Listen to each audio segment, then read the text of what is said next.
Selamat datang di channel Cerita Cinta. Channelnya Cerita Cinta Romantis. Sebelum lanjut, mohon dukungannya dengan like dan subscribe dulu. Bangkitnya istri yang tersakiti, bagian 7. Tentu saja perkataan Nadia ini membuat Dikta naik pitam. Pria itu tak terima direndahkan dengan cara dibandingkan seperti ini. Dikta mendorong kasar lutut Nadia, sehingga tubuhnya dengan sang mantan tak lagi berjarak. Nadia sengaja tak menahan Dikta karena ia tahu ini waktunya. Karena tepat di saat yang sama, pintu ruangan terbuka dengan kasar. "Kalian?" Dikta spontan menoleh ke arah suara nyaring yang dikenalnya itu. Seketika kedua matanya pun membulat sempurna, dan dia segera melepaskan dirinya dari Nadia. Janda muda yang cantik itu pun tersenyum penuh arti. Namun tidak ada satupun yang menyadari betapa senyum dan tatapan mata itu begitu mengerikan. Sayang," panggil Nadia dengan raut wajah yang langsung berubah. "Brengsek kau!" Wanita itu berteriak sambil maju dan mendorong Dikta, lalu hendak melayangkan tangannya untuk menampar pria yang telah menjadi kekasihnya itu. Akan tetapi, Dikta langsung menahan tangan itu. "Clara, aku bisa menjelaskannya," ujar Dikta, menangkap tangan kekasihnya itu yang hampir saja mendarat di wajahnya. "Kau..." Clara nampak sangat marah dengan adegan yang ia lihat tadi. "Ini tidak seperti yang kau pikirkan, lebih baik kita keluar." Dikta menarik tangan Clara, namun wanita itu menepisnya kasar. "Wanita mandul sialan. Aku akan mengajarimu." Clara pun gegas maju mendekat ke arah Nadia yang nampak tenang saja, di mana ia tengah diam tak bergeming seraya bersandar di depan meja panjang itu. Grab. Plak, plak.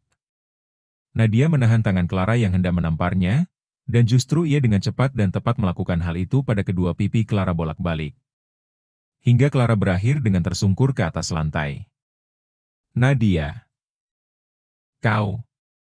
Nadia menudingkan jari telunjuknya, setelah menepis tangan Dikta yang mendorong bahunya. Sementara Clara terlihat memegangi kedua pipinya yang memerah. Matanya menyiratkan emosi yang ingin meledakkan amarah.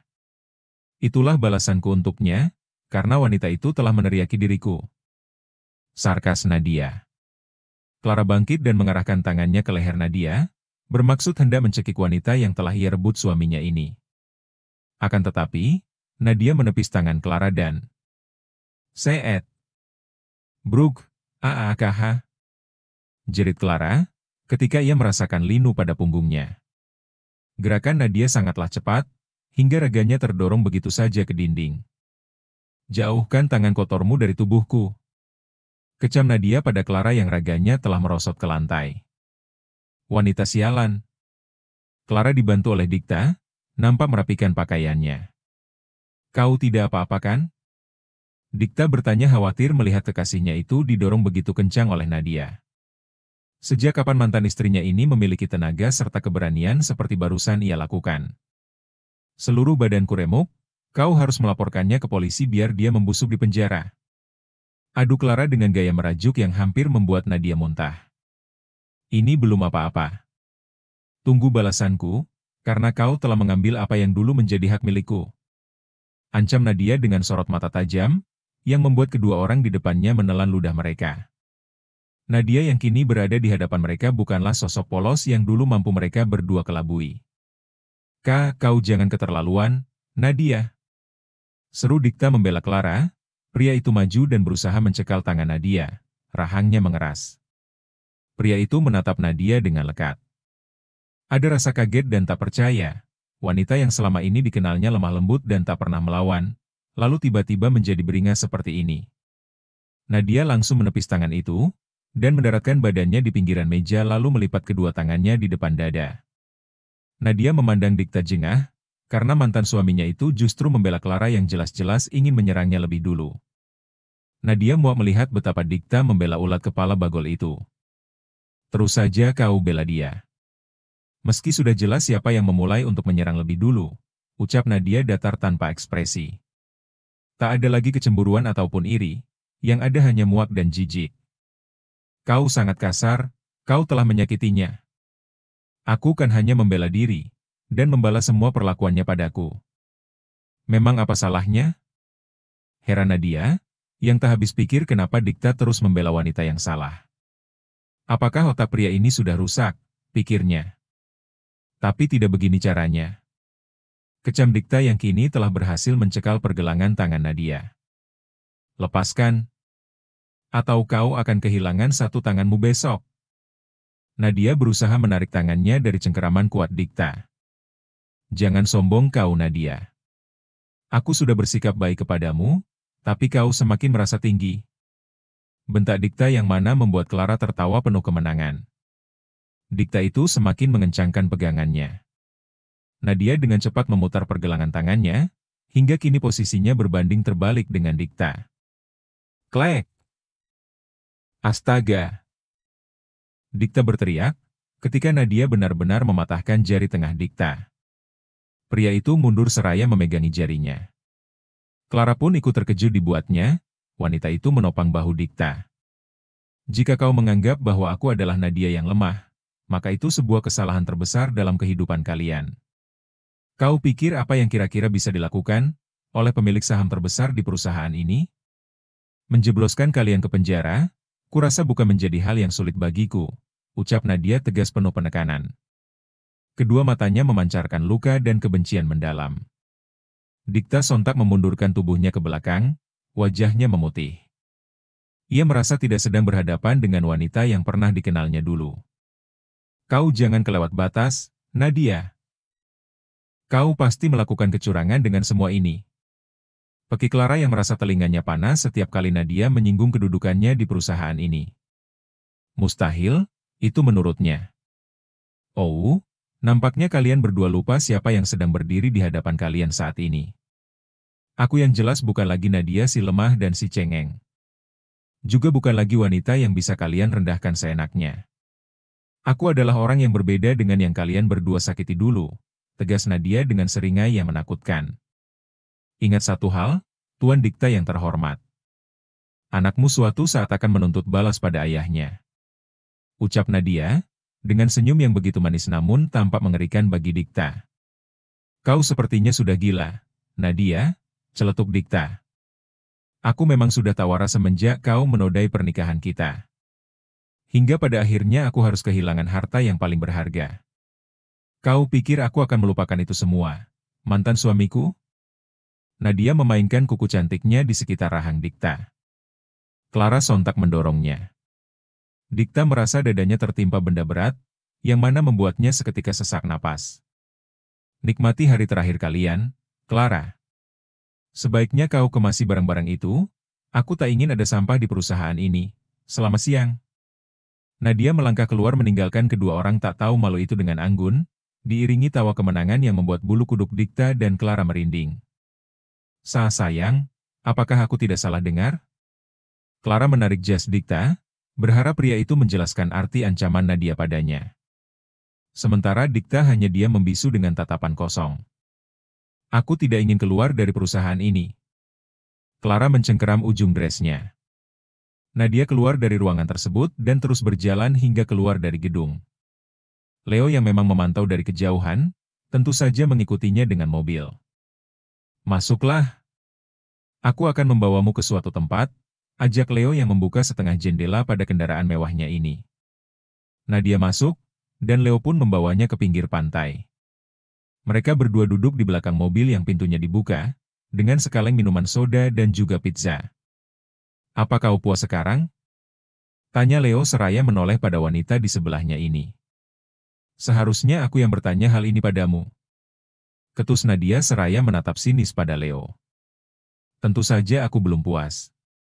Ini adalah permulaan, apa kau begitu tidak sabar melihat mereka hancur? Leo menarik wajah itu agar menatapnya ketika ia bicara. Nadia yang diberi tatapan sedemikian rupa hanya bisa membuang pandangannya ke arah lain. Walau begitu, Leo dapat melihat air yang menggenang di sudut kedua mata yang ternyata indah itu. Kau tenanglah. Perlahan-lahan, mereka akan merasakan apa yang telah kita rasakan, bisik Leo di telinga Nadia. Hatinya lemah, kala melihat tumpukan luka di mata itu. Ucapannya sontak membuat Nadia menoleh ke arahnya. Akan tetapi Nadia sama sekali tak mampu mengeluarkan kata-katanya, hanya air mata yang tiba-tiba luruh mengalir membasahi pipinya. Aku akan membalas perbuatan mereka tanpa terkecuali, ucap Leo lagi. Pria itu menyapu air mata Nadia dengan ibu jarinya. Kemudian menarik bahu Nadia, hingga wanita itu membenamkan wajah di dadanya. Membiarkan hati itu meluapkan rasa yang selama ini dipendamnya seorang diri. Bagaimanapun Leo tahu bagaimana rasanya, ketika kau tidak ada teman bicara untuk berbagi resah dan sakit hatimu. Tubuh ramping itu berguncang hebat di dalam pelukan Leo. Entah atas dorongan apa, sehingga Leo memiliki empati yang tinggi terhadap Nadia. Apakah mungkin, karena mereka adalah korban dari orang yang sama? Aku harus kehilangan anakku karena perbuatan hina mereka. Sampai kapanpun, tidak akan membiarkan mereka hidup dengan tenang.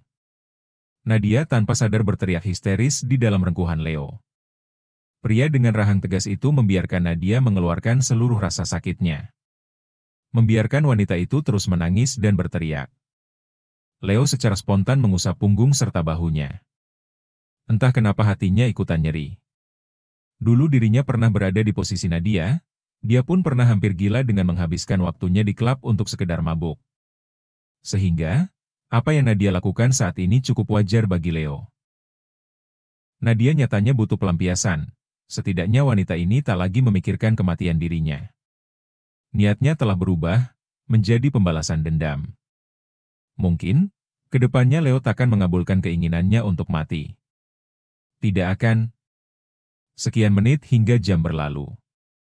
Leo masih berusaha menenangkan batin dari wanita yang berlagak tegar dan kuat ini. Sementara luka di hatinya amatlah lebar dan perih menyiksa. Leo memejamkan matanya seraya menghela napas. Pria ini berulang kali menahan dirinya, untuk tidak mencium kepala wanita yang menangis di atas dadanya ini. Sisi Leonardo yang kejam perlahan luntur. Hanya ada empati yang ia rasakan saat ini.